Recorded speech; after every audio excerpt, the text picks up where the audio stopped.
to Generation to Generation Cowboys and Sports Talk. My dad, my partner, my co-host, Cowboy Joe 64. I am your father. Just to get the Cowboys 2 good games to hopefully understand that they need to go receiver and go high with this next pick. Yeah, that's really what this is going to be about. All right, you're looking live at Fast Cast Father and Son Cowboys and Sports Talks. I'm the host, DJ I Tell You What, aka Jules, and I'm joined with my co-host, my dad, Cowboy Joe 64, and our good friend B.Bird.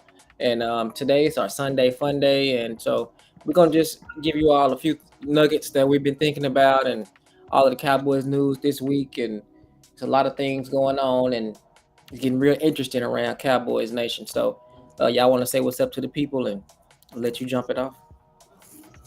Hey, go ahead, B-Bird. Yeah, what's going on, Cowboy Nation? This is B.Bird. I'm on with Father and Son Cowboy. Fast to becoming my favorite YouTubers, Cowboy YouTubers. I think we have great chemistry. I love these guys talking to each other. I never miss their show. So y'all, the people that's listening, subscribe, share their stuff also. But I'm just happy to be here to talk a little bit of Cowboys with somebody that's passionate. People that's passionate about it as I am. And the same for me. Appreciate you guys joining, and we also want to promote B-Bird's new show, welcoming him to this space, and he's definitely needed. So I'm just really enjoying a lot of the OGs coming into the space. You know, myself, B-Bird, you got Coach Marv out there doing this thing, and of course, big time show. I always talk about him and his show. He and I are members of Kappa Alpha Psi. Shout out to the noob. So. But we just always enjoy spending time with B-Bird. So guys, let's just jump right into it. So let's start off the top rope with Micah and the contract. So we saw Friday night, got a little bit of a controversy with Micah laying on the training table, and then we saw a photo with Jerry and Micah's mom. So B-Bird, where do you think this thing stands right at this point? Do you think we see a deal coming this week, or do you think we're looking at him missing some games? Well, if it doesn't come this week, I really would be hesitant about him, even if it comes next week, to him actually playing in the Philly game. You have to worry about him not sitting into action and then going 100% at Philly. You got the soft tissue issues that can happen to hamstrings and other things like that. So I'd be kind of concerned about that. If he did play in Philly, if they signed, it would be he'd have a play count on him as far as how many plays he can play, because I wouldn't want to lose him for the year, bringing him back up after something like this. That's about that situation. Period. I was listening to the interview with Michael Irvin and Stephen A. Smith. But I did hear. I don't know if did y'all hear the Steelers GM interview when T.J. Watt was holding out? Did y'all catch that interview? It wasn't none. See, that's what I'm trying to say. Other teams or other GMs are not doing this. Other owners are not doing this. Mm-hmm. They operate in silence. Anytime you have to come to the media and plead your case, you probably didn't do right. One thing too is let me ask y'all a question. If Michael was a free agent, and say Jules, you was the GM of of Carolina, right? Mm-hmm. Who would you expect to contact you, or who would you contact about negotiations for Michael? David Mulligetta. Why is that? Why is he becoming the victim? Why is he becoming the enemy here? It is, you would understand that I am not going to call the player. I'm going to call the agent. He's representation of the player. I'm not going to call him. And so it makes no sense for Jerry to stand on the thing about Mulligetta when that's just proper protocol. You contact the agent and you work out the terms with the agent. The agent has already talked to the player, told him what he ought to get, and he's going to work out the details. You can't just throw money out there and say, I offered him the most money. How many years guarantee was it? Was it 6 or was it 4? I mean, it's a lot of different details that he's not saying. Also, if that contract was that good that he offered, he'd make that thing public, but he's not making it public. So I think that he's doing some shysty thing. And I think part of it I don't like is how the Cowboy fandom has turned on him. I actually I was in communication with someone today, and they said that they kind of sided with Jerry and it was going against Michael's agent. And I said, and I started listing issues that Jerry has had with signing players, and I started naming the players, naming the contracts, naming this, naming that. And so they came back and said, "Well, we're going to. I feel like Jerry is good at contracts. We're going to have to agree to disagree." No, when I'm listing facts, if you're going to come back and say, you come back and give me some other facts on the other side, then we can agree to disagree. But you say, I feel feelings. Facts don't have feelings. And so what I'm saying is, I don't like the tide that's turning with the fan base and some content creators kind of going against what the traditional structure of how you negotiate contracts has always been in the NFL, only because it's the Cowboys. And I'm sorry for going on that rant, man, but I don't really like this, and I don't like the way this thing is turning. It never should have been this way. It doesn't have to be this way. Out of Michael's class, he's the only guy that's not signed. He's the best player and still not signed. It's not his fault. Him laying on the table or whatever is unprofessional, but he shouldn't even be in that situation, to be totally honest with you. He should be signed. He should have been signed before training camp started. TJ Watt got signed on the 17th before training camp. They got all that BS behind them. Hey, let's come on play football. We had all our time beforehand. Let's come play football. Only in Dallas this happens, and what happens is now they're normalizing this stuff, man. And I just don't like it, man. I'm sorry about the rant, but I had to go on that. Let me. I want to piggyback off of that because I feel like in big time. I'm finna send a link to you. But what I wanted to say was about that is this. Because the only reason why I'm saying something is because I understand both sides of it. Because like I was telling my dad, after Jerry went on his media tour or whatever, and he started talking on the radio shows, he talked to Michael Irvin and he talked to Stephen A. and he did all of that. I did exactly what you just said. I was just like, okay, well, it's Micah's turn now. If what Jerry is saying is true, then Micah needs to just go ahead and get this done, sign or whatever. But then, me and my dad was watching a preseason game, and I said that, and my dad was just like, well, he shouldn't even be in this position anyway. Jerry always signs these contracts late. He's the last person in his class to be signed, and he's the best.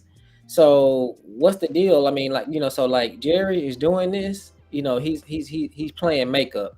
The thing about it is, he should have been signed, and not only should he have been signed earlier, so should Dak have been signed earlier, and not only should Dak and CD. And then we can go. And then we can only talk about the people that he signed late, and then we can talk about the people that he signed that he shouldn't have signed. So so nothing about what Jerry does with these contracts makes sense. Nothing is done the correct way. So whatever situation Micah is in right now, he shouldn't be there, because if he was, I guarantee you, if Micah played for the 49ers or the Chiefs or anyone else, he would already be signed. Yeah. So talk about this, Jules. I mean, I think there's an issue with the agent B.Bird, and it's kind of going down the road that we kind of know it's probably going down, and why. But Jules, you actually met David Mulugeta, so just talk about how that was when you met him, what kind of guy he was, and how did that go? So basically, when we went to my cousin Colin's he had a football camp and Micah was there or whatever. So when David came, Micah came with his dad and David Mulugeta, and I thought that David Mulugeta was just his best friend, because when this was the person that Micah was talking to the most or whatever. But Micah was just walking around talking to my aunt. He was doing it. But anyways, I struck up a conversation with David just because I was just standing right there, and I thought that David was Micah's best friend. And so me and David were just talking like normal brothers, just normal people. We were talking about, because he's from Dallas too. So didn't know that. He's from Dallas too, and he's from the same area we are. So so we was just talking about some of the legendary high school rivalries, and we were just talking about, we was talking about dogs. because a guy at the camp gave Micah this dog, and it was like a rare breed dog that he gave Micah. This dog probably was like a $10,000 dog for real, and this dude just gave it to Micah, like just gave it to him. And so me and David was talking about that, but we were just talking and talking, and just he's about my size, about my height, so we were just kicking it. And so when I left, first of all, he's real down to earth, real cool, and all of that. When we left, we came home. I was just, wondering what was David Mulugeta saying about all of this, and what was, Micah saying about this, and on Twitter and everything like that. So I typed in David Mulugeta's name, and lo and behold, that was who I was talking to. And I told my dad, like, yo, you remember that guy that I was standing next to talking to? That's actually David Mulugeta. And my dad was like, really? And I showed him the picture, and I'm like, bro, this is him. I was Yeah. talking to him for like an hour, like the whole camp. And he was just like, wow, that's him. And then I got to looking at David Mulugeta page, and I'm just like, man, this is the $1 billion guy. This is the guy that signed. So it's just like the vibe I got from him, to be honest, would be like negotiating with me, you, or my dad. That's how Jerry Jones that's how David, that's how I feel like David would be negotiating for Micah. It'd be like, we not taking nothing from nobody. We're not taking no mess from Jerry Jones. We not. We were, if we were representing Micah Parsons would be getting the highest paid amount of money, and Yeah.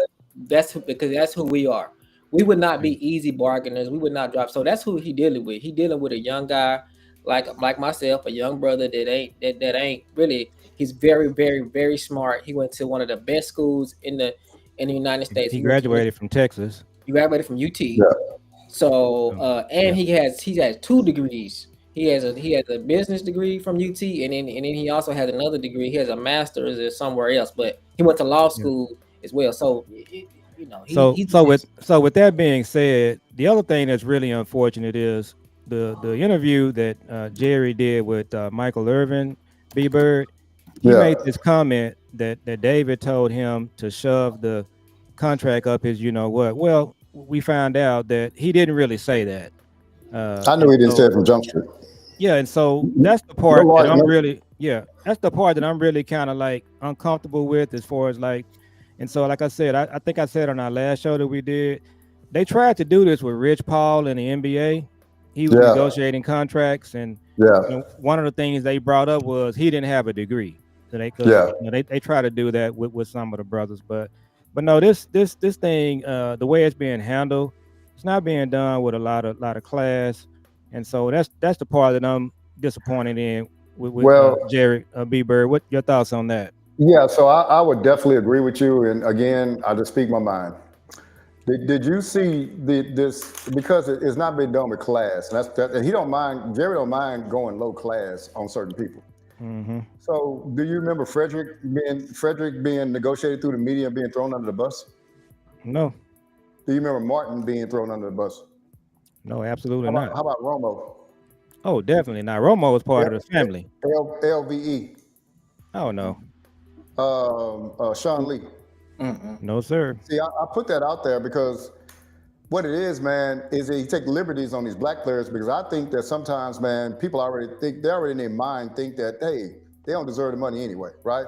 And so that's why people was waiting on anything that Jerry would have dropped that gave him something like, he said, shove it up there. That's why you got to see. And then they bring up T. Higgins. You see that a lot, that T. Higgins dropped Mulugeta. But people are just waiting on something. Just give me something I can just go against these players on. We eat our own, especially in Dallas. And Jerry actually drives the train for eating our own, man. And people always say that, like, oh man, once they sign the contract, everything good. Everything is kind of good, but some of this stuff still lingers, man. This is not good for team building, chemistry, or anything else. You throwing that grenade in there, then be like, oh, okay. Yeah, well, we cool now since I paid you, right? No, we all right business-wise, but some of the stuff you said, you really mean that stuff. You know what I'm saying? And you ain't have to do all that. We could have handled this thing behind closed doors in a professional manner, but you want to bring it outside and do it the way you did it. And it's messy, man. We don't have to do this. No other team in the NFL does this. The only other team that's struggling with contracts is the Cincinnati Bengals, and you know why? Because they're structured the same way. They got an owner that gets too involved in being a GM. When he backed away from being a GM, they made it to the Super Bowl. Yeah, And they're cheap too. They practice under a freeway. Absolutely The cheap. What's up, facilities Big are Time? horrible. Big Time. Can you hear us? I got you. Can you hear us? Can you hear us? I'm here. Okay. How's it going, Noop? What's going on? Good to see you. But then, Let B.Bird finish before I go on my little rant here. Don't go on finish Oh, up okay. B.Bird. Much So definitely, bro. Yeah, I see sometimes, man, that I think, and we have to, I try to overlook it, but somebody posted that picture of Jerry, the famous picture back in the 60s or whatever, and then we had a content creator going there and saying, why y'all bringing this up? Well, look, man, some of these things, you got to start following some of these things. The black athletes, he don't mind putting those guys out there in the public and throwing them under the bus. I mean, when 105.3 has the accuser of Dak on, that's the flagship station of the Dallas Cowboys. That's the last station they should feel comfortable going on, but he did. Just some other things that they've done during negotiations that did not have to happen. And I think the word that you used earlier was class. It just has to be done in a classy manner. Are we picking out the guys that we want to do it in a classy manner? Now, mind you, Martin had a contract and held out on a contract that he had signed probably 2 years ahead. Now, if it's any reason to say, no, we're going to take a stand, we're going to drag this dude under the bus, but that's the one I really watched. I said, okay, let's see how he does this. Let's see if he goes to the media. Let's see if he dragged this guy. Let's see if he drags his agent. None of that happened, man. And he ended up signing the guy to a new contract. So some of these things, I think Jerry takes liberties on because he figured, hey, most of my season ticket holders feel the way I feel. You know what I'm saying? So I can go at these dudes with no repercussion because they're not going to get on to me. But if I go at your LVEs, if I go at your Romos, if I go at your Martins, they're going to get on me for those guys. You know what I'm saying? They're going to back those guys, but they ain't going to back these CDs and these decks. Anyway, that's it for me, brother. Go ahead, Noop. You have the floor. Listen, don't rush it, B.Bird. First of all, let me go ahead and just say this. It is a privilege to be with guys that's my age. -1. Let me just say that. Yeah. Because but the one that's younger than all of us got more sense than some of the older people. Yeah. Let me say that. So he kind of what I call old school too. But y'all give me just a little time on this. See, First thing first, we got to stop trying to put rationalism on an irrational person. That's first thing. Jerry Jones is irrational. So when you try to put rational thoughts on a guy like him, you're going to mess up every time. This thing is bigger, man. I'm quite sure all of us have seen the documentary. If you haven't, then need to peep it out. The documentary shows this. Jerry Jones hold grudges. We know that. Jimmy Johnson not being in the Ring of Honor for all this time, you can't justify it. That's one thing. Which leads, and I said that to say this, it's bigger, like you got on there, my little comment in the chat, it's bigger than Michael, because it is. Just indulge me for a minute. All of us have the opinion. Jerry ain't gonna never admit it, but it's just the truth. The agent that we're talking about, Dave Mogel, first of all, graduated from college. He's a smart, brilliant man. But second of all, and I think this means something. I know it's going to mean something to one of us now other than myself. He's a member of Kappa Alpha Psi Fraternity Incorporated. I didn't know that. You know it now, Nuke. He's a member, which means there's a different type of swag. It could have been Omega Psi Phi. I'm just saying when you're a member of a fraternity and he's a real guy. But he's also this, most important for terms of this discussion, he was the agent of Deshaun Watson. What did Deshaun Watson do in his contract?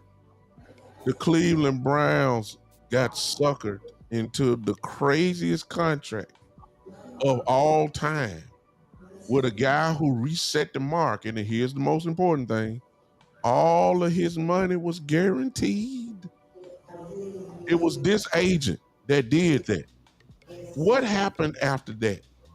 The owners colluded.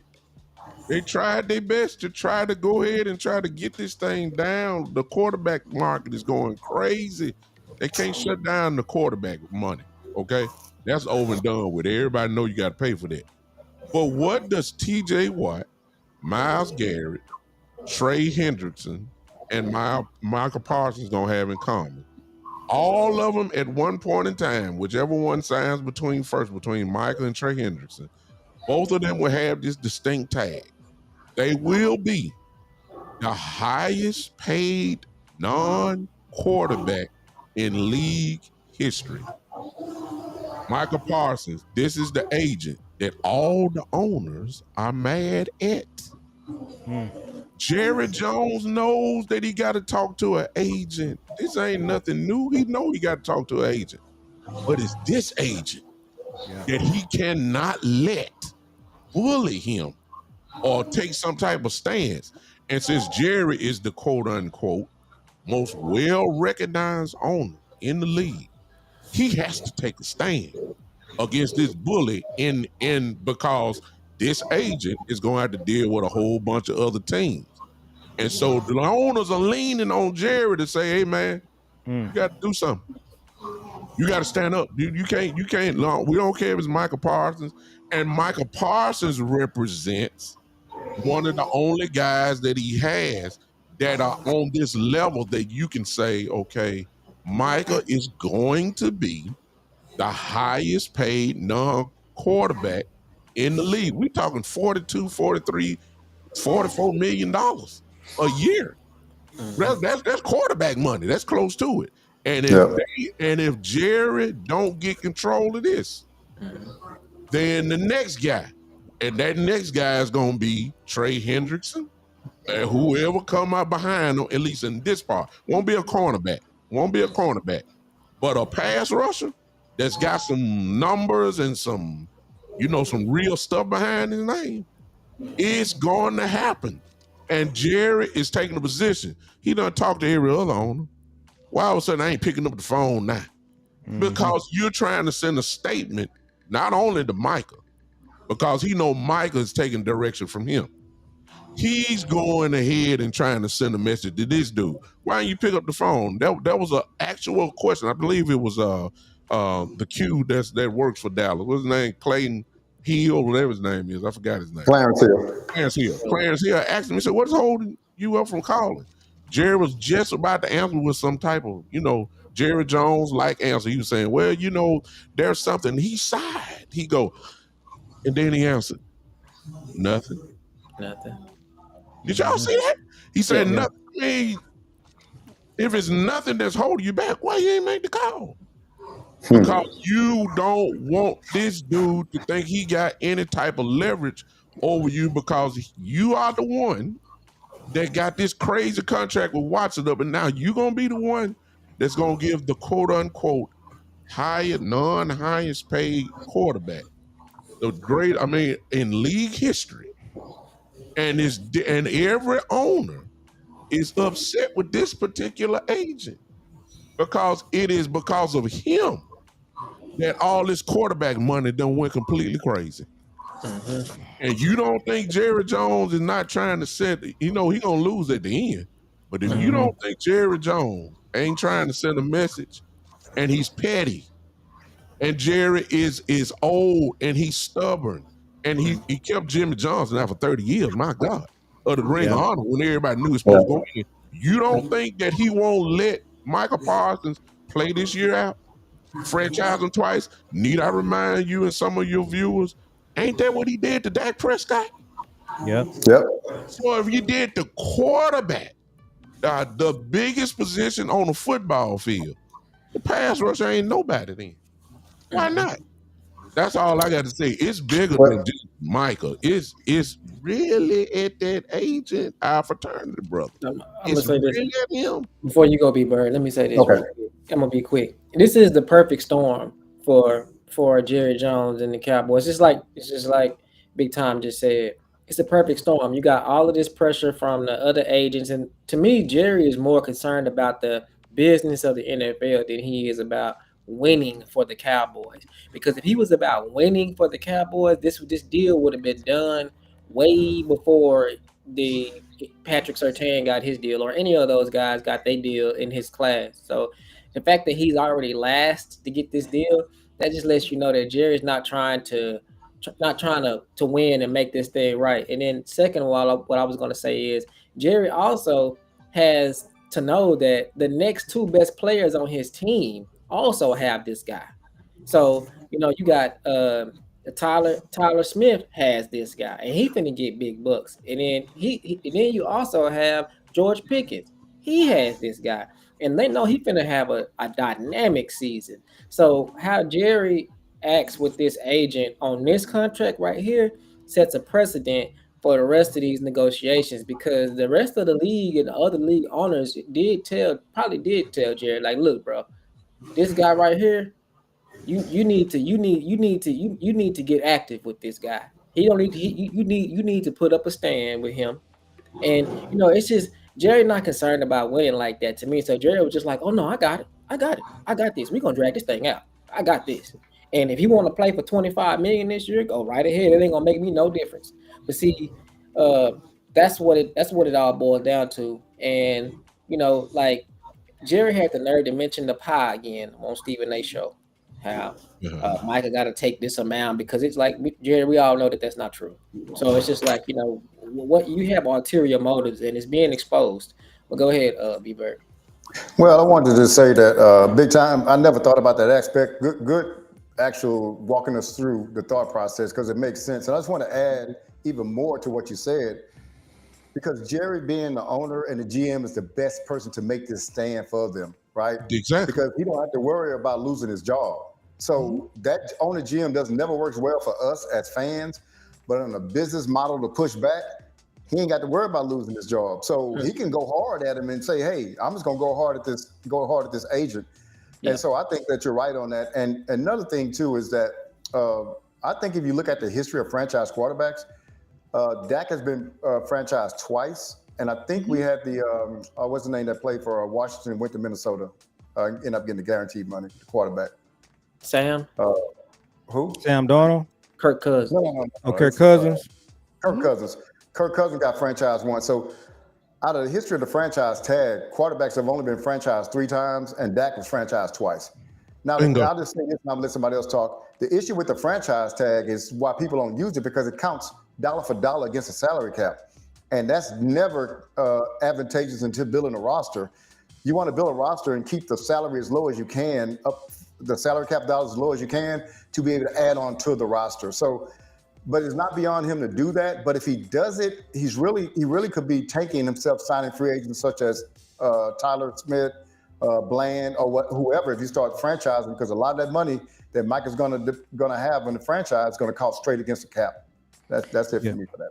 And I did want to share this with you guys, and I agree with everything that's been said. So I think the issue with David Mulugeta, as Jules said, he's got George Pickens. I'm not sure that Tyler Smith is with Mulugeta, Jules. I think he's with the same agency, but he definitely is the agent for Pickens. So we know what's going to happen there. So before you speak, Noop, I was going to share this with you guys. So the 21 draft, I went back and looked at that draft. And so the players that were in that draft, you had Trevor Lawrence. These are the big time players in that draft. Trevor Lawrence. So it was Jamar Chase. You had Michael Parsons, Rashawn Slater, and Patrick Surtain. If you went back and did that draft over again, I believe Michael would be the number 1 pick. It would be close between him and Jamar Chase. This panel, some of you guys might take Chase over Micah. But if you go back and look at that 21 draft, Micah is the best player in that draft, and he's the last that's going to be signed. Go ahead, big time. I'm gonna go by real quick. I was just looking at, and I think on Todd France is Tyler Smith's agent, just for clarity. Yeah, if I'm not mistaken. It's the same agency, yeah. Same agency though, so you can't escape. It's called Athletes First. Athletes First. You can't escape. You can't escape Dave. You can't escape the frat. So I brought that up to say this. I don't know if y'all know, but the highest paid guard in the league for this season is Trey Smith, who just signed I pulled it up here, a 4-year, $94 million extension with $70 million guaranteed. Ladies and gentlemen, and y'all know that's the starting in a sentence for Tyler Smith.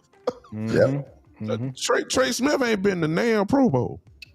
I don't think he have, and he definitely ain't no All Pro. So what in the world you think Tyler Smith gonna ask for? And if this is the same agent, then Jerry got to go ahead and put his foot down with this agent here, because he coming right back with another client. Yeah. Next year. Well, two. You got Pickens and Tyler Smith. Well, I don't think we're gonna re-sign Pickens, because Jules, I love Pickens. I think Pickens is gonna do some incredible stuff, but I think his price tag just gonna be too high, and just the idea of paying two receivers the amount of money that Pickens ain't gonna ask for no $15 million. That ain't gonna happen. Pickens gonna ask for 20 plus. I just don't think that we gonna, if he does what I think he's gonna do, there's just no way in the world Jerry gonna pay that. So I think they'll be willing to let it go, or he could get the franchise tag himself. Yes.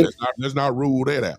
So Jules, talk about the thing that we did research on with how these contracts, it is affecting the Jones personal finances too. Okay, and so big time. This kind of goes into what I want to ask big time. I think the salary cap is the Cowboys' kryptonite. So the salary cap, they haven't won a divisional playoff game or a second playoff game since the salary cap was created. All of the championships they won with Jimmy and signing Dion and the Herschel Walker trade, all of that stuff was before the salary cap was invented.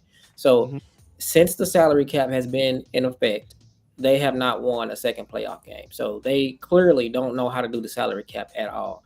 But what my dad was talking about was, we did some research. And so what it says is that when you pay a player, when you give I wanted to know, did the NFL contracts affect the general managers or affect the NFL team owners' bottom line, their finances, their personal pocket, their personal bank account? Does it affect it? Or is it all NFL salary cap money? And so what I found out is that it does affect the NFL's owners' pocket, and it affects their personal bank account. So the NFL owners, they have to have a certain amount of money to buy a team, for one. And then number two, when you pay a NFL player a contract, the guaranteed monies, a certain percentage of that guaranteed money has to go into an escrow account the day that the contract is signed. So for instance, like, if you sign a $200 million contract and $200 million is guaranteed, a certain percentage of that has to go into an escrow account that day. The public amount is not knowledge of what the percentage is, but if it was 50, that means that $100 million got to go into an escrow account that day that's available for the player that day. So if you're an owner and you're cash poor, meaning that you don't have billions of dollars or millions of dollars sitting around somewhere, you would have to be careful on how much you pay players, and you would have to be careful how much is guaranteed, because that's going to come directly out of your bank account. So if you have 2 or 3 businesses, it's kind of like having 2 or 3 bank accounts. The way I look at it, you might have one bank account that's for your rent. So you can't go shopping with that credit card. You can't go shopping with that bank account, because that has to stay above a certain amount. You have to keep money in this account. But the other accounts you can kind of spend willy-nilly on. And I feel like the Cowboys account is their rent account, because they don't pay players. They want to use the draft, and they want to use the draft and build. They don't want to pay the players high money. They don't use free agency. They don't do the things that requires you to pay players. They don't do the things that requires you to use that money to put in that escrow account. They do it sparingly, like CD, Dak, and Micah, but they don't do it like we've been seeing. All kind of trades been happening. Teams, year after year, like last year with the Derrick Henry thing. They had cap money to do that, but Jerry Jones said that we couldn't afford it. Well, I mean, that contract was going to be pretty much all guaranteed. So maybe, they cash poor. I don't know, but that's pretty much what I researched. So for B-Bird and Nuke, I want to ask you guys this. So one theory I've had, and we haven't researched it fully. Brian Broaddus mentioned this. It's been a while back. So Brian Broaddus made the comment that the Joneses, they don't have as much liquid cash as people think they do. And so my theory is, I believe every time they have to do a big contract, one of the reasons they handle the contract this way is because they don't really want to take a hit and pay this money. And they definitely don't want to pay it to a player like Michael Parsons, CD, Dak, and you know why. So what do you guys think about the theory that these huge contracts is really affecting them personally with their finances? And B-Bird, you can go first. Before you answer, B-Bird, also like when teams, like when the other owners, when you see the other owners, they sell a portion of their team, or they might sell 25% of their team shares or whatever. The Giants and the Eagles did it. The Giants and the Eagles, the reason why they're doing that is because of that cash flow. Those other companies that bought that, they might have more cash flow and able to say, hey, we can put this amount in the escrow when you get this player. So let B-Bird respond to that. So I wanted to say one thing. I did see this come out last year, big time. I think I talked to it with the other fellows. But so what they did last year, I think it may have been last year, or year before last, they allowed investment firms to come in about 10% of the organization. So let's say the Cowboys are valued at $10 billion. Well, an investment firm come in and get 10% of that, but it's all cash. And the incentive for teams to do it was to get more cash flow to pay more, to pay the contracts, the guaranteed part of the contracts, bonuses and things like that, to get more liquid funds in. So what I thought about that was, and I know a lot of people didn't look at that, but I did, because I said what that's going to do is put us even farther behind, because I cannot see Jerry Jones being willing to do that. Teams that are trying to win are trying to do that. Now, I'll say one thing too. I'm going to give this person credit, Coach Marv, and shout out to Coach Marv. He's a YouTuber now. If anybody get an opportunity, link up to Coach Marv. He's a wealth of knowledge, one of my favorite guys. But Coach Marv brought this out a long time ago, and he made me open my eyes. And he said, I think the Cowboys got a cash flow problem. I think they, cash poor. Like they got you got this organization that's worth $10 or $12 billion, but if you ain't got the cash, it's not like you own Intel and you purchase the Seattle Seahawks on the side, and that's just your hobby thing. And you know what I'm saying? But your major money, no, their business is the Dallas Cowboys. That's what Jerry Jones' business is. So I'd ask you this: we like to sign undrafted free agents, low value free agents. We love the draft, and our big contracts we hate to sign. Did that sound more like the most valuable franchise in the world, or that sound more like the Jacksonville Jaguars? That sounds like the Jacksonville Jaguars ought to be doing. So we operate this thing like a poor team, to be totally honest with you. We operate like we don't have any money. I'll give y'all this. You know why we don't go after free agents? And I'll answer that because of rhetorical questions. Because we don't like getting into bidding wars. The last bidding war we got into was for Brandon Carr in 2012. That's the last top 20 free agent we've ever signed. We don't want to get into a bidding war with anyone. That's why I put out a tweet earlier this year saying if we're going to add any new player to this team, it won't be via free agent, it'll be via trade, because we already know what the salary is. There's no surprises. So think about what we got. We got Gilmore, trade, Cook, trade, and now we got Pickett, trade. We're not signing free agents. That's another deal of we look like we poor, man. Somebody really that has insight need to investigate this, because I think that's what it is, man. They're running this team. Yeah. It's a mom and pop organization, man, but I don't know if they have a lot of liquid funds, man. And they're valued at that much. But here's the deal. If I keep a Mercedes-Benz, a classic Mercedes, and I bought it in '83, and now it's worth $120,000, I don't get the $120 till I sell it. Mm-hmm. I mean, it's worth a lot of money, but it ain't until it's a lot of money in the garage. But I don't see the actualization of that money until I actually sell it and get the money for it. So that's where they are. They got a valuable franchise, but I don't know about the cash flow thing, man. Which explains why they haven't won a second game in the salary cap era. So big time. Well, you know, I just come from a different angle. You guys are more versed in that area than I am, Jules. This is why I like you, because you're very informative. I ain't got time to be researching all this stuff. I just don't. Okay? But you do, and when you say it, I'm gonna lean on your expertise, because I know when you put it out there, you've already done the work. But I'll say this: everybody has the same salary cap, unless you rolled over money from the previous year, which is what every team can do. Right. We just got to just call it like it is. There are other teams that know what they're doing better than what we do. Right. It's really that simple. There are people that know how to manipulate the same salary cap monies that the Cowboys have. The Cowboys say we don't have any money. Somebody else will figure it out and manipulate it and go get another superstar and have them on the team. We've been saying it for a while. Now, I want to say that, and partly of that is, number one, because you have Stephen Jones. I believe we asked everybody give a statement about Stephen or a characteristic of him. Most people gonna say he cheat. The documentary showed you that. Why would he put his elbow in his daddy's throat after he signed Dion? That's crazy.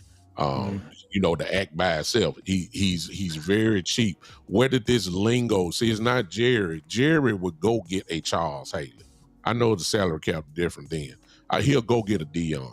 He'll go get a Greg Hardy. Y'all remember that? He'll go get some of these people, the same people. He'll do that. He'll go get a T.O. You see what I'm saying? Even though the Barcells didn't want him. You know what I'm saying? Jerry wanted him. Jerry would make that move. But this go get 3 players for one, that comes from the mouth of Stephen Jones. Absolutely. And now Jerry has adopted that principle. And now we're going to that. Now they will pay. But unfortunately, this is just my opinion. I believe that the success of all these all pros and pro bowlers that we've had, more than just about anybody probably, other than maybe one team, maybe, or something like that. Listen to me. They had to load up all that money because at the time, you got to keep in mind that the salary cap wasn't what it is now, but every lineman that we had was at the top of their position. Tyron Smith, Travis Frederick, Zach Martin at the time. Larry Allen. All them guys, I'll just call you, just about everybody's a Hall of Famer except Frederick. And the only reason why Frederick, because he had to retire early. But he would have been the same way. When you start talking about Dez Bryant, when you start talking about Tony Romo, not because Romo was the best, but you were not going to get another quarterback better than Romo if you wouldn't have paid him. So that's where that our guys part come into play. We'll pay our guys. We will. The history proves it. But the problem is we got to pay all of, and we're running into it right now. It's the same thing over again. That number one, highest paid player in the league history. CD, not the highest receiver, but my God, $34 million. Number 2. I'm sorry. Number 2, guess what? Michael Parsons coming up. Yep. Gonna be number 1. All right. I just told you, Tyler Smith. Yep. Gonna be number 1. The list go on and on and on. I mean, just think about it. And in a few more years, if Tyler Booker do what we think, number 1. they're gonna have to start.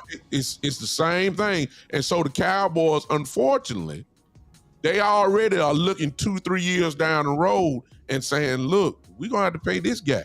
Trust me, Jerry Jones don't want to pay Michael Parsons this, right? Look, I ain't even brought up Bland. Bland ain't gonna get Patrick Surtain money, but goodness, if he have another All-Pro year or Pro Bowl year, what do you think Bland gonna ask for? The Patrick Surtain numbers next to Bland numbers, they're identical. Yeah, I'm saying that then you already paying Diggs. I'm saying, like, you know, whether we get rid of Diggs or not, or whoever, or I'm saying, unfortunately or fortunately for the Cowboys, however way you want to look at it, they have been blessed / cursed with the best players at their positions. And you got to pay those guys in order to keep them. I think that is a part that has to be you have to factor that in. And Steven looks 2-3 years down the road. He ain't looking at now this. He's trying to get it in order. Trying to we're trying to get it okay. We're gonna do Michael. Or they could be saying, look, we got the franchise tag, we got this. Look, Brandon Aubrey. Hello. Yeah, he may be the best kicker in the NFL. He's on Hall of Fame level already. Yeah. As long as he don't get hurt, this gonna be the number one in his position. Look at the smaller things. Devontae Turpin. His contract is the highest paid kick returner / wide receiver in the game. He the best at that. He the best. Look how many of the best on this roster right now that we have on this roster. And they already thinking that way and say, hey, we want to keep them because they are our guys. We drafted them and we're going to have to pay them. I think that has to be factored in. So, Jules, go ahead, B-Bird. So in our church, we have a modest-sized church. And so last week, the pastor called me to the back and said, "Hey, man, somebody's blocking the parking in there. So they parking along the gate, man. We need somebody to tell them to move." So we went in and told them, "Hey, man, we got them. Hey, we need whoever's parked on the side of the gate. We need to move. Y'all blocking people in and this, that, and other." And so that happened kind of 2 weeks in a row. And then the pastor said, "Man, people keep blocking them in." And I said, "Well, Pastor, you know what?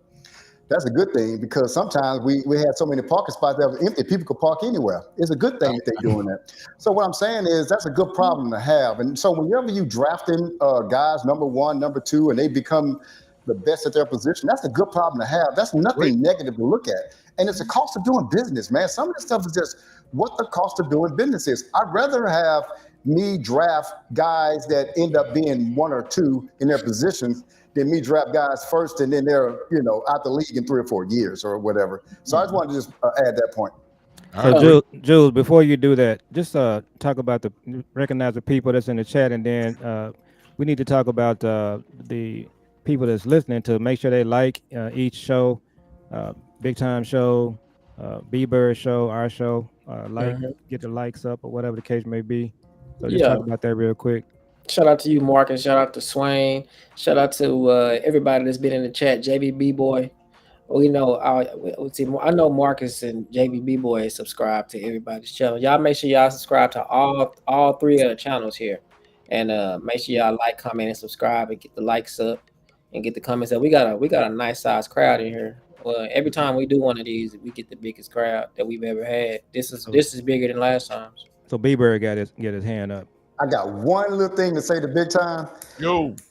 Big Time, me and you doing the draft was one of the only people that was on this, and I'm still on it. We got to bring Desmond Watson to Dallas, man. I'm done with it.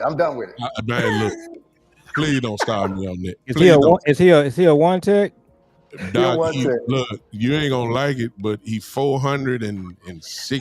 Oh, that's the guy with Tampa. 437 man.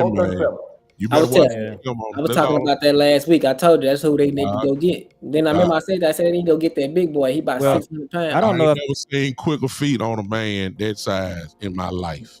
I don't either, man. He's powerful, man. I haven't either. I'm telling you. He's an anomaly, man. He's different. I think when you go into those areas, you go to straight traits like a wide receiver. If a wide receiver say, well, he runs bad routes, man, but he run a 4.29. We can figure something out with that. You know what I'm saying? Sign him. So I say sign Desmond Watson, man. So I want to go around the horn. Let's just go ahead and switch over here. And we'll start out with Big Time on this one, Jules, and work our way around. Mozzie Smith. This morning, Brian Brada said he's hearing that Jerry Jones is talking to the coaches about keeping Mozzie. And then it was another content creator that reported that he's hearing that Mozzie is going to be cut. So it's a kind of a little bit of both out there right now. So Big Time, Mozzie Smith, does he make the cut? And what's going to happen at One Tech? Because we still can't stop the run. I don't think that they have no choice but to keep him, to be honest with you, because, I mean, we already somewhat thin. I mean, we loaded in pass rush, but we're not loaded in we're not really just got guys, and then the guys that we have are, we talking about an XFL player in Winfrey. We talking about a rookie and Jay Tor, and Solomon Thomas is somewhat of an older guy, and Peyton Turner is a tweener, if you ask me. He's not. I mean, Mozzie is. Why would we do it? I don't get the reason why. And the truth of the matter is this. See, it's the Cowboys' fault because he got drafted in the first round, so there are first round expectations on him. But when you look at the film, y'all, Mozzie ain't played that. I mean, it ain't been bad. He's never been a play-making type dude. His job is to clog things up. And if you look at the little times he's been in, he's clogged it up. I ain't saying he's no Pro Bowl player, but this is what he is. But I don't, but let me say this, and then I promise I'll pass it on. If Jerry is saying we keeping him, but the coaches say, we want to keep somebody like Winfrey, but if we keep Mars, we're going to have to let Winfrey go. And if you let Winfrey go, he ain't going to make it through the waiver wire. Somebody's going to pick him up. Yeah. See what I'm saying? So you got to ask yourself the question, okay, if you cut him, to what expense though? Who's going to be left out? So I don't think he should even be on the chopping block at all, to be honest with you, not Mozzie. I don't think he should even be in the conversation, but if he is, somebody thinking something, and then Jerry saying, "Hold up, we're gonna keep him," and that's a bad sign because Jerry's overriding the coaches, the one that's been coaching. So if that is what's happening, then that's an issue. Well, I tell you what, the way they used him in preseason, they act like he's playing for his job, to be totally honest with you, because he was like one of the only starters that was out there the whole time. Yeah. I was like, man, they really taking a strong look at Mozzie. Friday night. What you said, big time, is correct. Then this is not addition by subtraction. When you take him out, you got to put somebody else in. And so he is a body that's there. And I lean on Okoye because Okoye is really going to bat for him. Okoye is a film watcher. One Tech may be one of the ones that you really got to watch the film on to see if he's actually doing good. Because you're not going to see tackles, you're not going to see sacks or any kind of statistic. You just got to see what he's doing. And Collier backs him. I have a little bit of trust in Collier more than my eyes, so I'll go with that. Another thing is the Joneses don't ever want to don't want to admit that they're wrong. So they'll wait out a first round draft pick for 5 years, man. You know what I'm saying? So I think he's going to be on the final roster for a fact that we don't really have nobody in the street's going to replace Mozzie. And so if they do, it'll be similar to Mozzie. So you might as well have kept Mozzie anyway. You know what I'm saying? Yeah, I agree with that. I mean, me personally, I think he's gonna make the team just because of like everything that you all said, and the fact that if Jerry say Jerry's going to bat for him, then he gonna be here. But if this was outside of Jerry's opinion, I think that it would be between someone like him, and Perion Winfrey.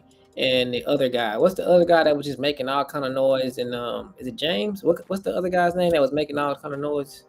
He's a playmaker. Houston? Yeah, is it James Houston?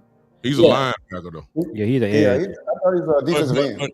He's defensive end / linebacker, but he's at the bottom of the barrel fighting for a spot. So somebody like him, if you could keep him and Perion Winfrey and get rid of Mozzie, Mozzie would be gone, in my opinion, because Eberflus has this system to where he got all these 3 ticks, and Houston and Winfrey, they kind of fit the mold of the Eberflus, the person he wants, right there. I mean, and they doing good, but Mozzie just really doesn't have a position. He's really not your standard 3 tech. He's not good at it. I mean, standard 1 tech, he's not good at it.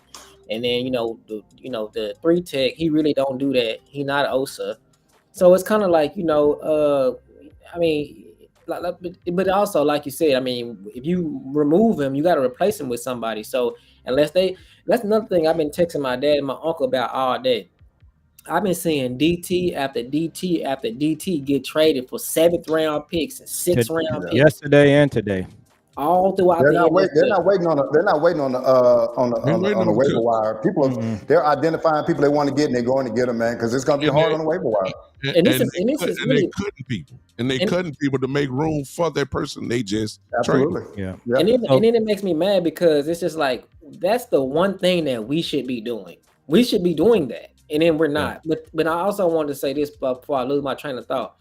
It's not about the Cowboys paying their players because, like B-Bird said earlier, it's not like we gonna just be cool after this situation. We are gonna be cool and we cool on the business side, but you meant some of that stuff you said. But the problem with that is it's the when that they pay it. You know, when they do it. Like Jerry made a comment with Stephen A the other day and said, I like to hold out. I like to wait it out.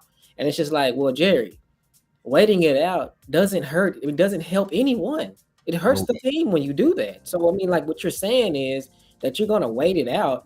That makes absolutely no sense. Basically, what you're saying is like, I'm gonna spend more money. Like Dak, he didn't have to be the highest top. He didn't have to be the highest paid. CD didn't either. Neither did Micah. He could have did Micah before TJ Watt. So it's just like these guys, they do this late, and it's like they don't have to do this late. You know what I'm saying? Like Patrick Surtain probably is the best corner, but I mean it's just like he didn't get done late. You know what I mean? So it's just like you don't have to wait until the contract is the maximum amount before you sign them. You can sign some of these guys early, and then in situations like this, when you need a DT, let's just put it like this: if they would have signed CD a little earlier, if they would have signed Dak a little earlier, and if they would have signed Micah a little earlier, they would have enough money right now via cap space to go get a DT. They would. They would have saved about $60-70 million in cap, and they would be able to go do that right now. So it's just like when they pay the players, that's the problem. But what I was going to add is they're under the cap. So right now, for the first time in years, their cap is actually really good. So the question is, what are they going to do with it? Do they really want to build a team and spend the money to put a team together that can win it out? And where I am on Mozzie is I've been saying this for months, and I've been tweeting this with all of the content creators. Here's the thing: we actually need 2 one-text guys. We need 2 veterans, and then if you get 2 veteran one-texts, what you do then with Mozzie, you put Mozzie back in that developmental phase. He comes in and just pays some quality snaps. The focus is not on him, so we need actually two one-texts. Who the 2 one-techs you gonna get and who you replacing? Because if you bring 2 one-techs in and then you keep Mozzie, those are 2 spots that you're gonna have to get rid of. So what I'm gonna probably do, I'm gonna look at the offensive line and I'm gonna look at some other areas of the team. And just FYI, La'el Collins got released a few minutes ago. And so with Mozzie, I think he's gonna make it. We all pulling for Mozzie, and the best thing for Mozzie is just to come in and play well. Mm-hmm. I did want to ask you guys about Diggs. It looks like he passes physical, and he's going to be ready to play. It looks like. So, what do you guys think about Diggs and where he is? And B-Bird, we'll start with you on this one. Did he prove the Jones is wrong by using his own trainer now that he is almost ready to play? I'm going to read you my tweet because I pulled it up. I said, so Diggs, out of his own pocket, paid to get rehab elsewhere due to the mistrust of the Cowboys staff stemming from last year. He comes back before time due to that outside paid rehab, and for that, the Joneses take $500K out of his pocket. Make it make sense. And I think this is what I would have did, because I also text this out. I said the Cowboys should have monitored his progress throughout this rehabilitation. And if he was on schedule, then there's no issue with him rehabbing elsewhere. If he was behind schedule, then they could have fined him or whatever. The Cowboys were offended by his preference, even though the results were favorable to the team. That's absolutely right. And so at the end of the day, all of us, especially us 3, we go to the doctor, man. If he tells us that, hey, man, look, hey, you need this, you need this procedure or that procedure, and then you say, okay, I'm going to go get a second opinion. That doctor shouldn't be offended by me going and get a second opinion, right? It's my right to go get a second opinion. He's only offended if he's arrogant or anything else. And so what I'm saying is it's okay for Diggs to rehab with the Cowboys last year, not get back quite right, and then re-injure itself, and then say, hey, I'm not going through that again. Now, the Cowboys put out that he didn't attack his rehab in a proper way. I've always felt a little fishy about that, right? Because I would have never put that out about a player. But I think that was a little bit fishy. Maybe the rehab is not, Boss is putting out some things and saying they got a seat from the players as far as the rehab portion of the Cowboy staff. And so I think that what was that? A D plus. A D plus. Yeah, that's crazy. And I think that we're talking about the most valuable franchise in the world again, fellas. But I think that Diggs coming back, really, it says that they got real premature with that. We're going to find him and this, that, and other. One thing I'll say this and I'll go on. If I'm going to find him, I don't even put that in the press.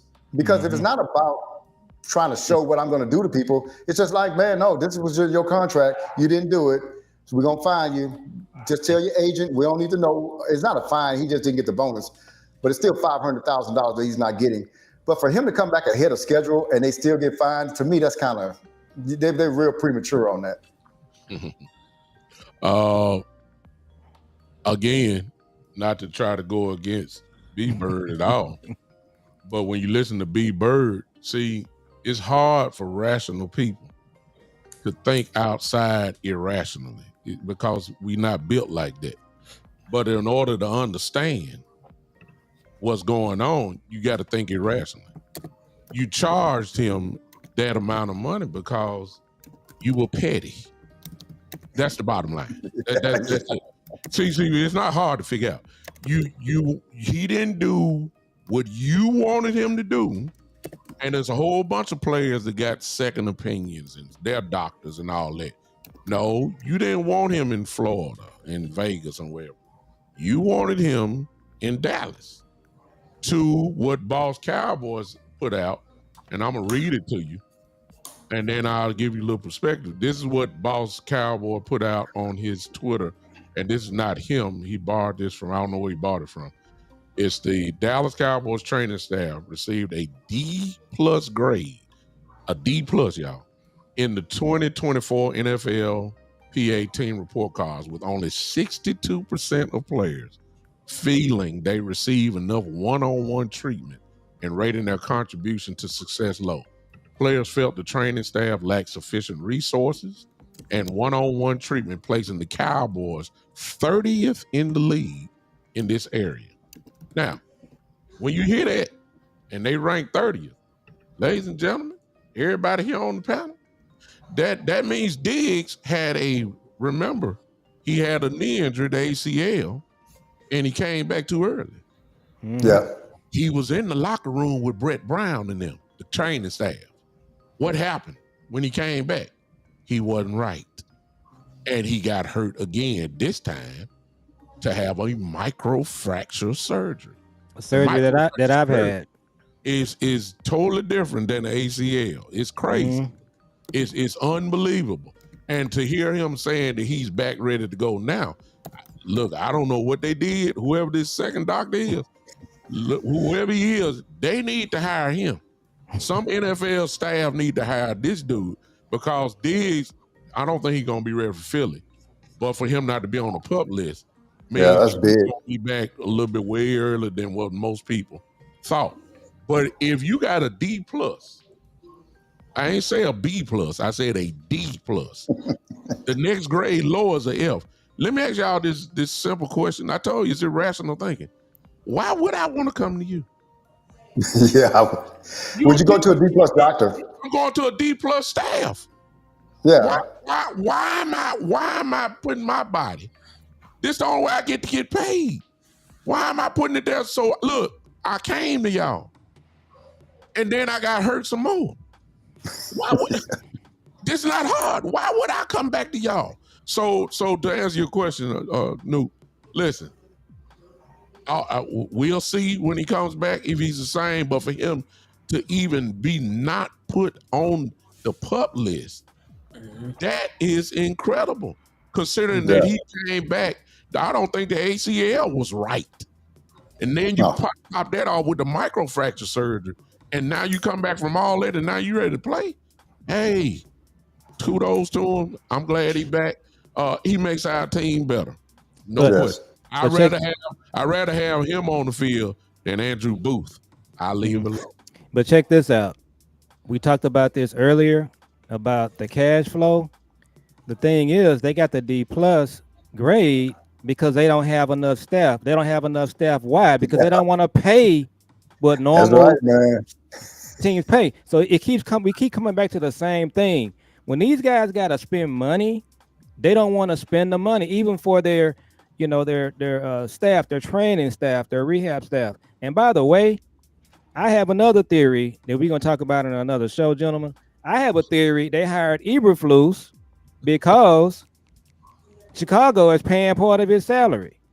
And I don't think he was the best hire. So they got Eberflus on a discount, which goes back to where we started at. Your comment, Jules?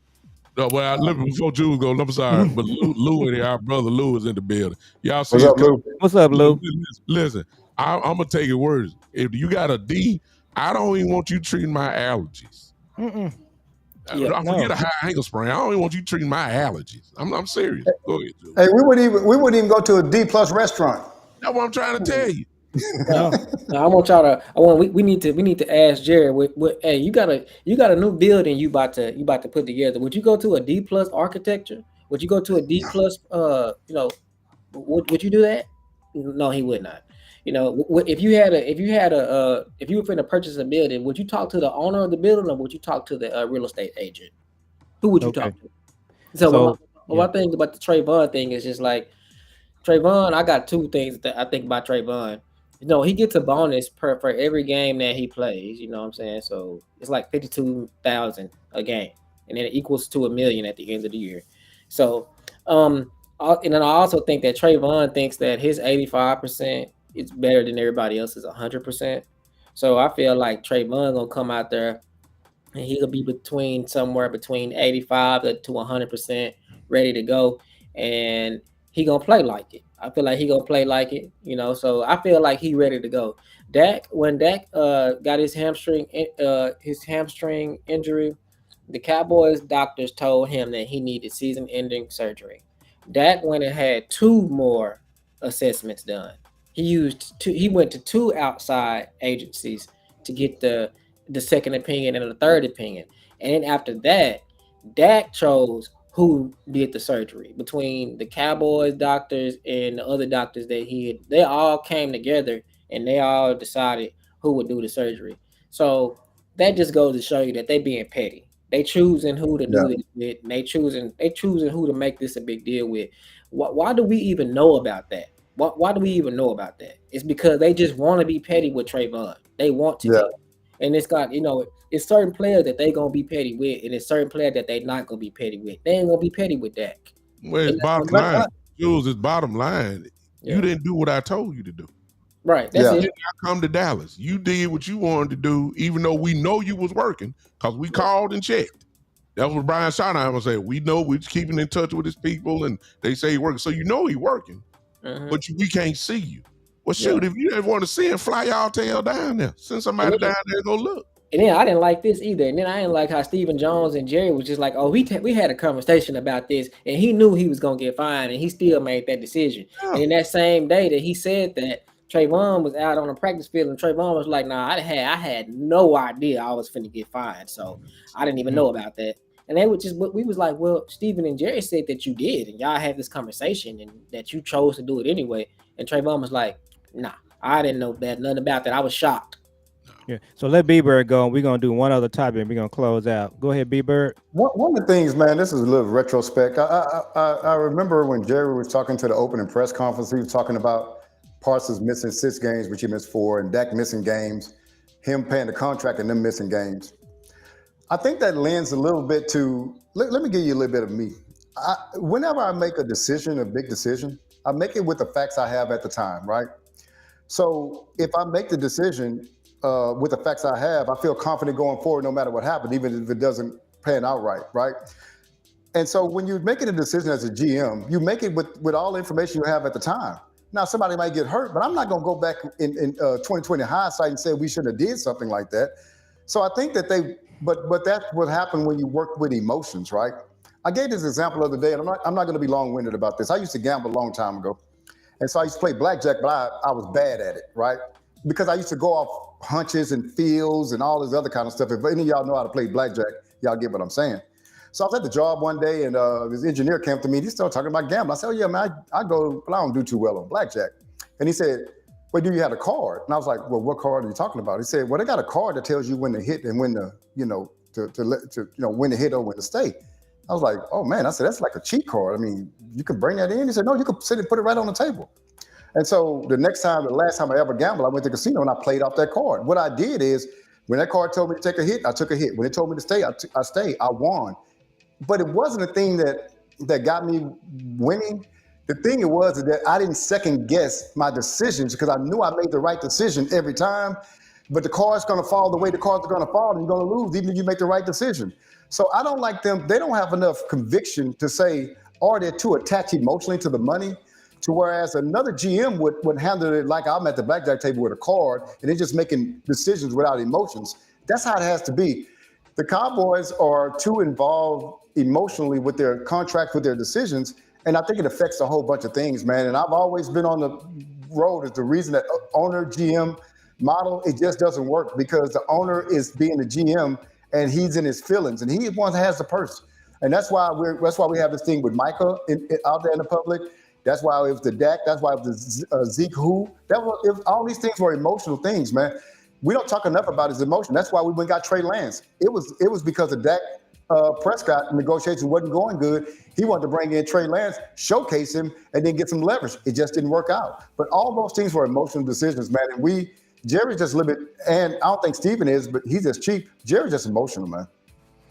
Yep, and that's definitely something we got to just consider. They're really just not good at their job, guys. They just don't have a method. I've talked to Big Time Show about the company I work for, FedEx. We had a method to everything.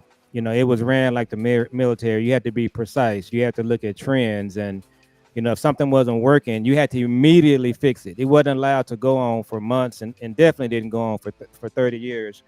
But I'm gonna close with this. This will be something for the OGs on the panel, and Jules, you'll get part of this too. I'm gonna run these names by you as we get ready to start this season. So we got Tony Dorsett, Emmitt Smith, then you had DeMarco Murray, Ezekiel Elliott. So these guys have seen every championship team or a team that's contending has always had a star running back.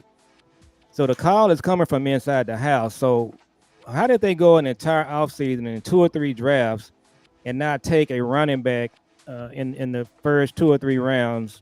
And so now we've got running back by committee, which again, it's just not the way you would want to run a franchise. You could have had Derrick Henry, a couple of other guys. So what do you guys see this running back thing? How's that going to play? Because we really don't have a go-to running back at this point. Big Time. I think we just got to be honest with you, in fairness to Coach Schottenheimer, I think that's a wait and see type thing. If you are really going to be run heavy, which I don't believe in the first place, I never believed it. When you got this type of offense, it's obvious that the passing game is the strength of your offense. So you just want to run it when you want to.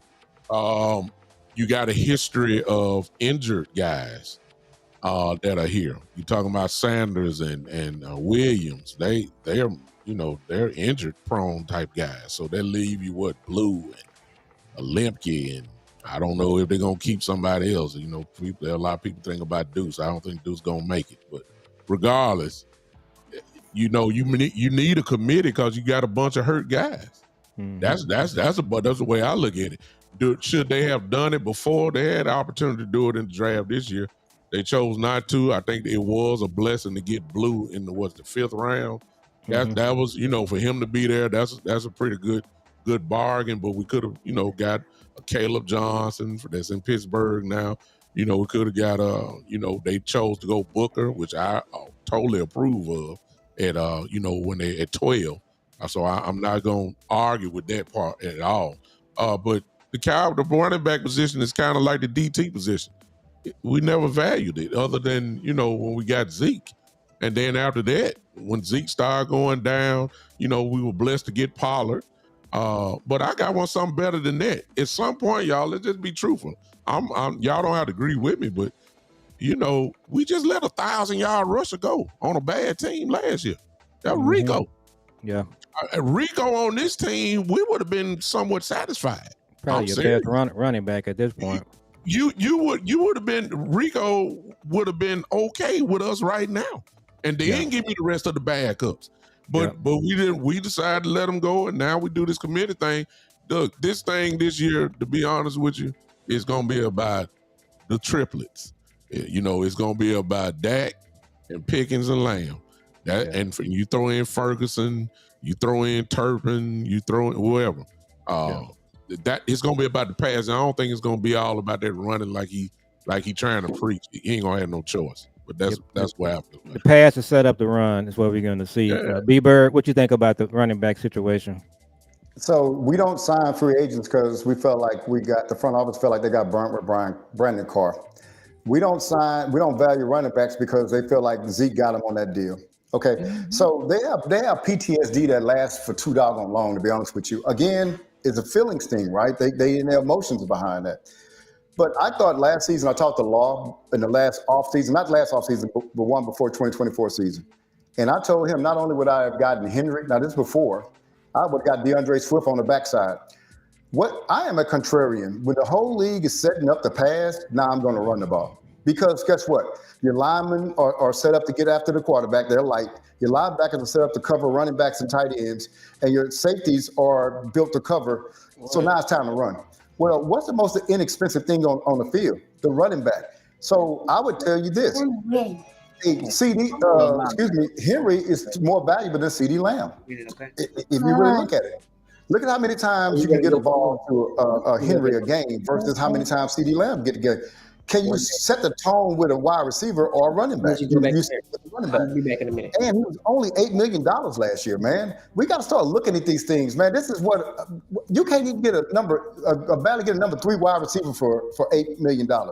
So while the whole league, I think they have conspired to keep running back salaries low. I've always said that instead of having one guy get 15 yards, 15 touchdowns, they'd rather get 3 guys get 500 yards and 3 guys get 5 touchdowns apiece. That way you go to each one of those individuals go to the negotiation table. You can't run with 500 yards. What are you talking about? And so they've done that to keep that value low.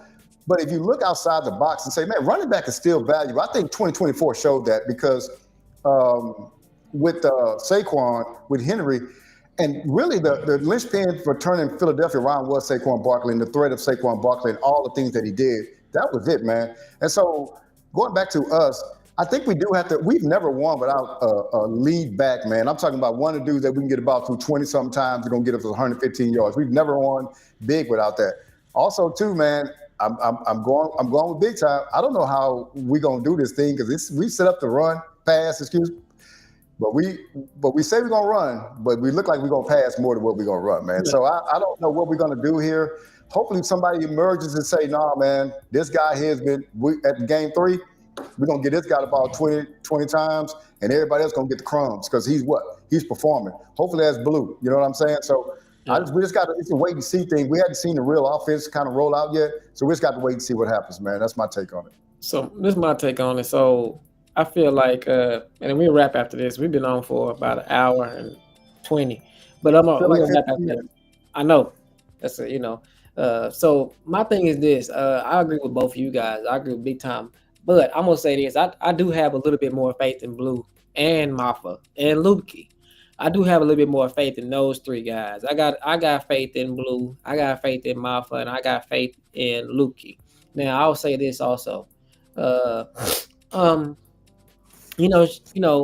never the Cowboys have always been a team that's doing good things in the running back. We've always had a star running back, but there are teams in the league that don't have, just top 10 running backs, and they're good teams. And then there's also another thing too.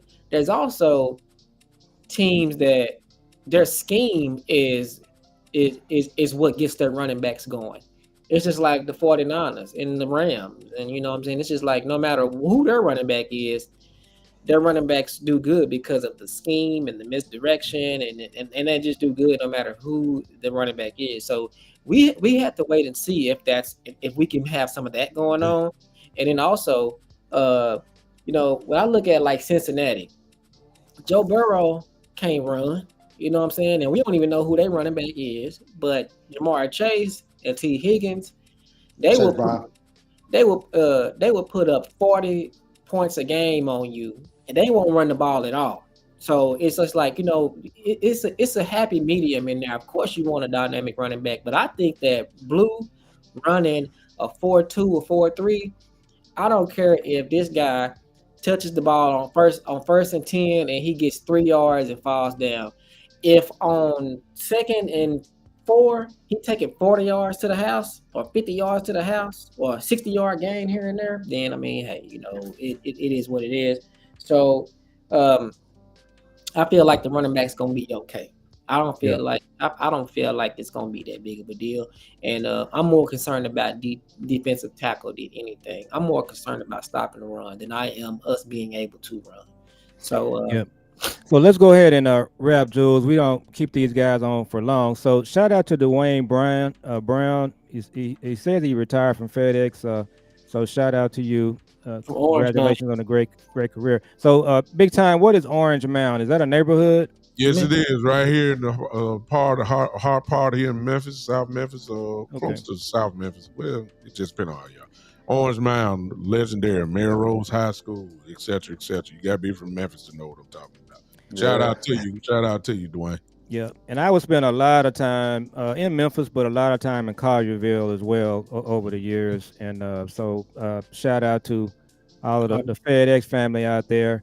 And so big time show, B.Bird. So B.Bird, go ahead and promote your new show. It's terrific. We've been look B.Bird really is one of the people that he's one of the best. He always keeps it real, and he just brings a certain level of class to this space. So, man, we just so glad to be able to hook up with him. So, B.Bird, promote your show and tell people what you're doing with your new show. Yeah, so I just want to give a shout out to JV B-Boy. He's in here. He supports everybody. I just want to just tell him thanks for that. Yeah. B-Bird Cowboy, it's just that I've been kind of calling in the shows for a few years now, and I was prodded by my kids. Hey, we ought to start your own show. So for my birthday, they bought me a camera, and here I am. I just want to keep it real, y'all. I am big on structure, so I really concentrate on the front office. I do love the team. I've been a Cowboy fan I started adding it up the other day. I think the first game I remember was 14-7. I think it was like 1973. I watched it by myself. And that was Miami versus the Cowboys. We lost after Miami went undefeated that year. And so I've been watching for a long time, man, just to be a part of this content creation thing, just being a fan of you guys, big time, father and son Cowboys. Been watching it for a long time, man. It's people that are passionate about. I've never met anyone that was as passionate about the Cowboys until I got into this content creation scene. It's just been great, man. And so y'all can catch me on B-Bird Cowboy on YouTube and on X, man. So hey, just interact with me. You interact with me, I'm going to interact with you if y'all can. I haven't went live in a while. I've been getting my kids off to Prairie View. And so I had to take them each at a certain time. So I've been kind of busy. But I am going to get back on it. I've been dropping some videos. That's probably how I'm going to communicate.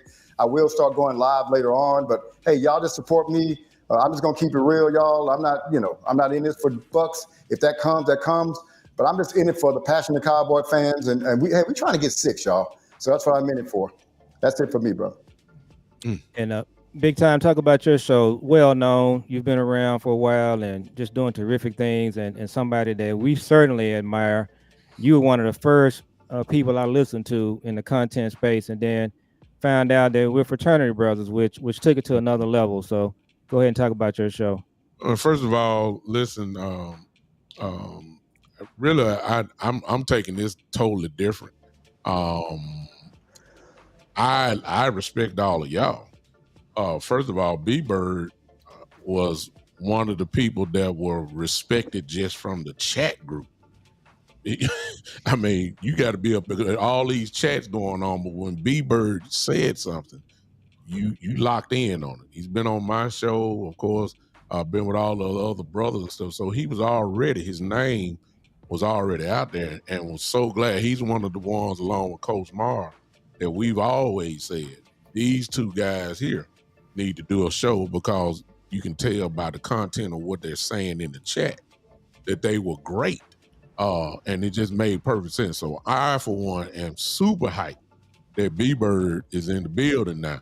Appreciate you, brother. To put a face to the chat now.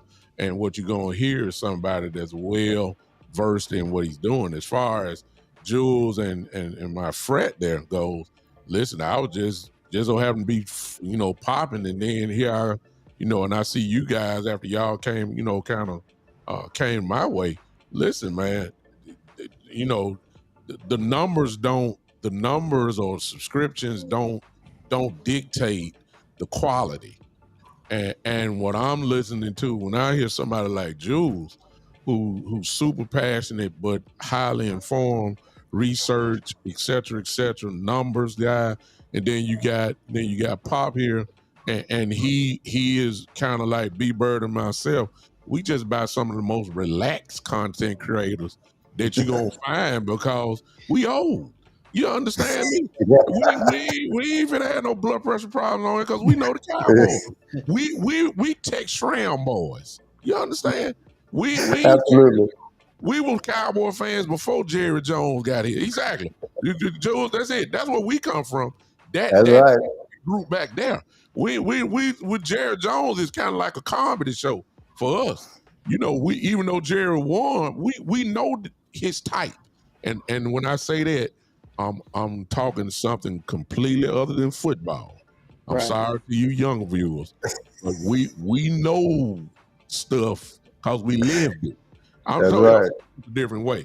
So I'm more happy to see a B-Bird, even though he's not a startup guy, but in the content world of his channel, he's gonna grow tremendous. B-Bird, I saw one time on Twitter, and you just done killed the Twitter game. I ain't never had no 200-300 people watching me on Twitter.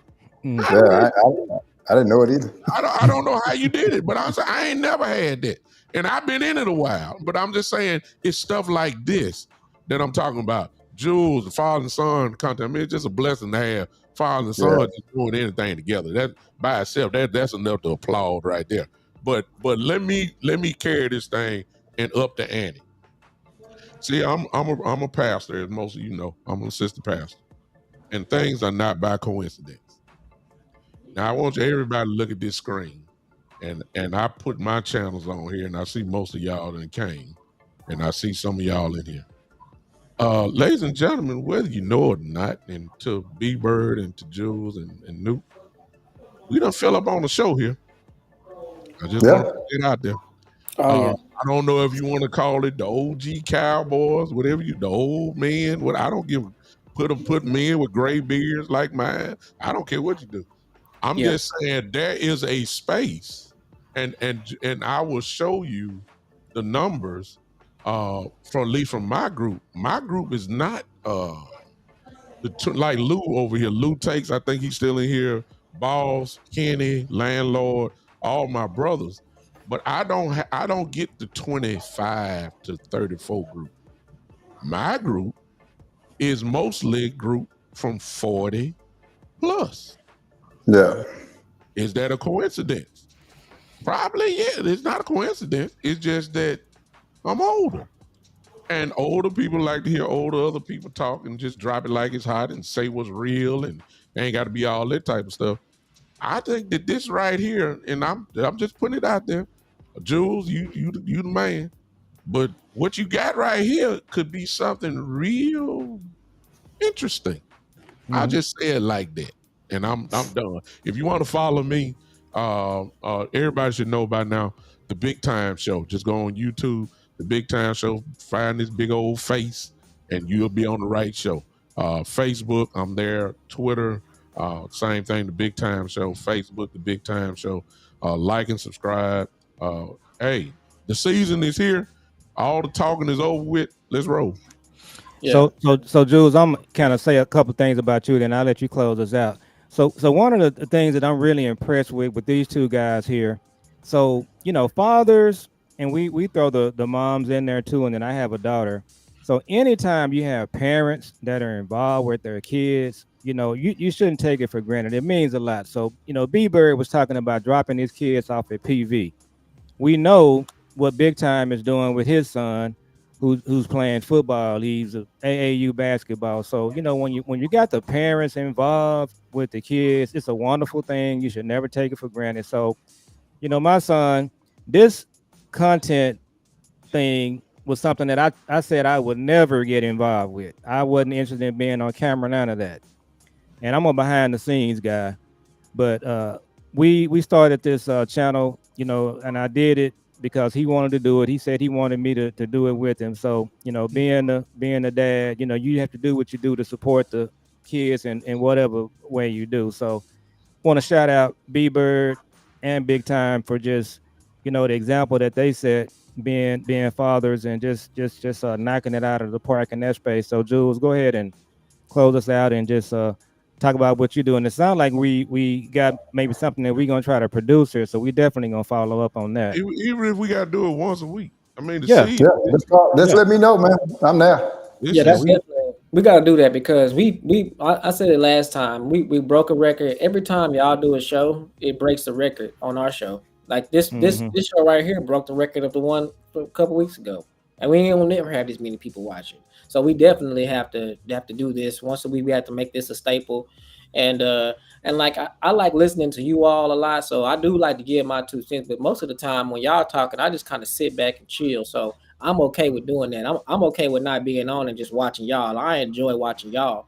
So and then another thing, like my dad said, the father and the son thing is important. I have a 6-year-old son, and I watch Big Time, and I listen to B-Bird and how great role models they are, and then like my dad, like for I wanted to do this content thing for a long time, and I have a lot of other things that I be want to do, a lot of other businesses, but I always wanted a partner. Now I didn't need a partner, but I wanted a partner, and so I wanted a partner to do it with. And so, I just wanted to be known that this thing didn't get jumping until my dad said, you know what? I'm going to be your partner. I'll be your partner. That's when this took off. When my dad said, okay, you want to do it? I'm going to do it with you. Let's do it. And when he said that, it was a thing then. It was a thought, and it got turned into an action. So it got turned into something tangible. The moment that my dad said, all right, let's do it. I'm gonna be your partner. So, that's a lot of times that's all you need. So, shouts out to my dad. But I would always tell my dad, like, yo, this content space, these content creators, these are the guys like us. Mm-hmm. These are the guys that think like we do, that talk like we do. You gotta check this out. This is our space. You know what I'm saying? This is our space where this is our safe space where we can be safe. Because we're not, like he said, we're laid back type of guys. We don't be out there like that. But this is our space right here. And so I just want to commend my dad for that.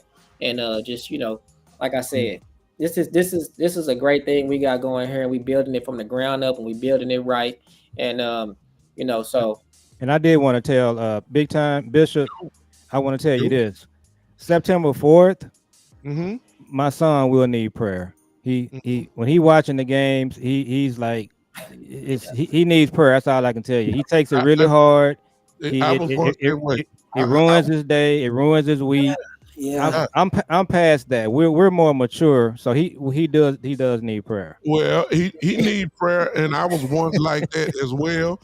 And when you put out yourself out like this in the content world, and you got a lot of people who follow you, you now become the target, regardless. So it only increases. We're gonna pray for his patience and his, we got to be specific. We got to pray, ask God to increase his patience, give him peace. It's the only thing that gives me a natural high.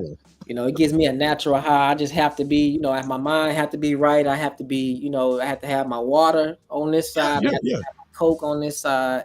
I have to have, patience. Sometimes I have to watch it on my laptop so I can stand up and move around and just kind of, walk a little bit. Or, it's just. Let me throw you why it's important. And I'm gonna need your help on this with Jules real quick. I need you to. The last comment is Chris. Well, not now. Robert King is there. What's up, Robert? Chris. Go down to his not the father and son, nothing like it, even though that's great. I want you to go down to his last one before that and put that up there. And this will show you why this is important. And we're not coming against it. It's go down. My comment there that says trying Shane, the one right below that. There it is. Right there. That's it. If you see that right there, ladies and gentlemen, that's why we older guys are needed. All right. Yeah. Because I already know what he's talking about, Chris. Yeah. I already know what show he's talking about and everything else. And I'm not coming against them at all because I love them both. I love all of them. However, when you get a little older and you are our age, that, just for instance, that word right there that he got blocked out, it mean a little something different. Absolutely. To our age group. Yes. To the point that we wouldn't even say that. Yeah. And I'm not knocking because there's a space for that group there. I didn't come from this year's hip hop rap guy. My guy was the beginning of LL Cool J. Run DMC talking about my Adidas. You understand? That's what I ain't come from, I ain't gonna say it. Y'all know what I'm saying. I'm saying, so when you get that, I ain't saying that's what we looking for, because whosoever will, let them come. I'm just saying I'm looking for Metris Adams. See that comment up there? Last one. Out of 8 Super Bowls, I experienced 5 of them. I've been a part of all of them except 71 when we lost to the Colts, and 72 when we beat the Dolphins. My experience started in 77. So I've seen it. And this is the group that we know a little bit more about the history of the Cowboys rather than, see, a lot of people weren't even born. I mean, they're y'all, some of them were born with Romo. I mean, come on. I ain't I'm not knocking you. You ain't got no control over that. But I'm just saying there's a space for our folks. If you understand what I'm saying. I'm not trying to be discriminatory. I'm not trying to tell, our younger people to come, but we just different. See like Jules, we got to get Jules right. Jules, don't run. Don't be talking about just us 3 and you want to be. No, we need you on the show. Because we're going to see, I'm the type, I can go ahead and tell you now, and I know we're going over time.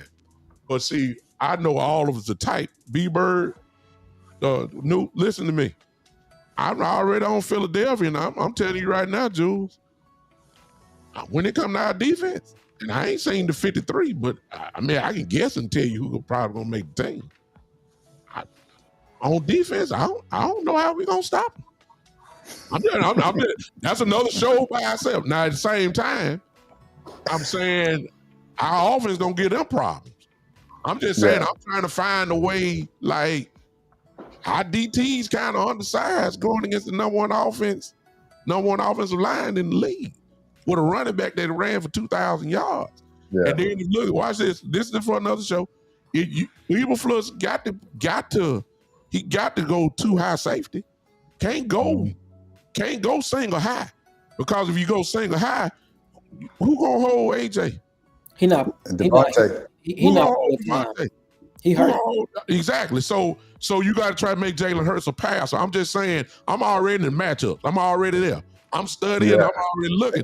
But I'm trying to figure out, like, we ain't got the personnel to I'm saying that. So I'm trying to say, look, don't do too messed up about the situation. That's what I'm trying to tell you. But that's another show in itself. But go ahead. Hey, Jules. Yeah.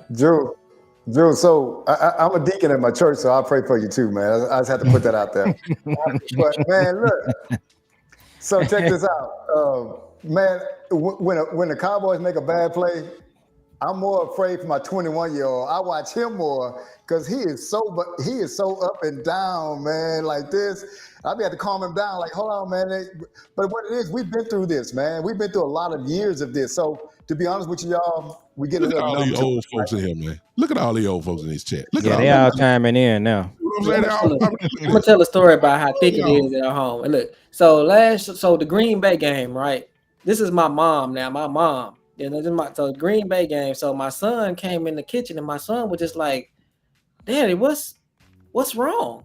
What's wrong?" And my mom said, "Jules, don't talk to him right now. They're having a tough time. They're, they're, they're having a tough time, and just you don't need to talk to them right now. They're having a tough time. Just let them have their moment."